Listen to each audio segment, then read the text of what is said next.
Jackie with Recharge Your Reason.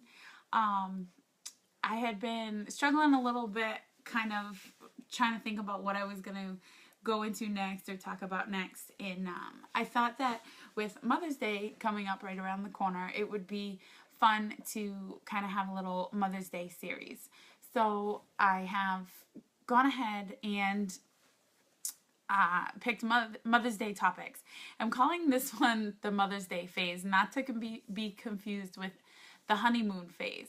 So when I think of Mother's Day and how to celebrate Mother's Day, there's kind of two different options that come to mind. There's the mom who wants to be woken up by her kids, showered with breakfast in bed, and spend the whole day with her kids, embracing them. And then you have the mom who wants the day away from her kids. And now, if any moms are on here, feel free to, comment and let me know what kind of mom you prefer. Like what kind of Mother's Day you prefer. And there's no judgment. And I'm going to kind of touch upon the kind of Mother's Day that I like to have too. And that's kind of where I got the Mother's Day phase coming all into this. Because I think that we as mothers, or at least I as a mother, tend to go through phases.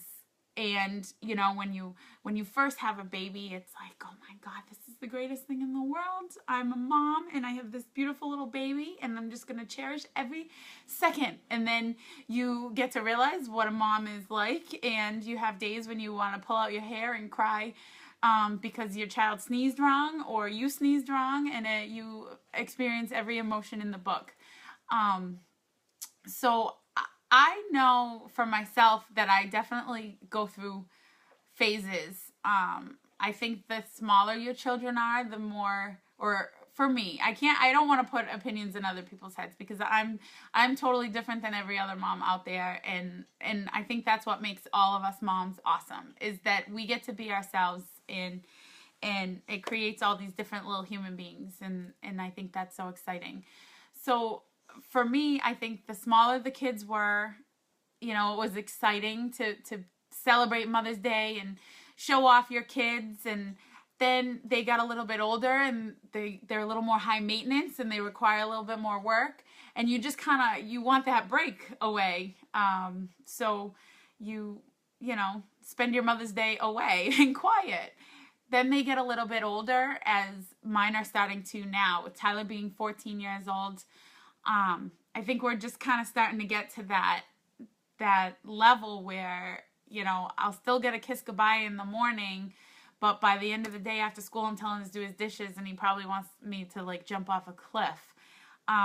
So as Mother's Day approaches on Sunday, I get to think, what kind of Mother's Day do I want to have this year?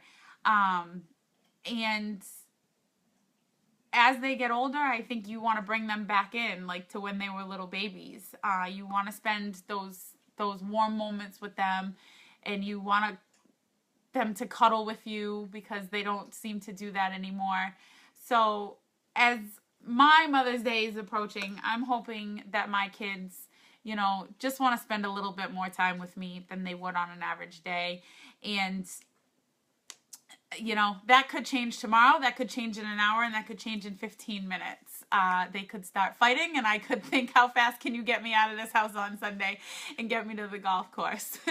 So I'm excited to hear from you guys about what kind of Mother's Day you are going to spend on Sunday. Are you going to spend your day with your kids, or are you going to spend your day without your kids? Happy Mother's Day!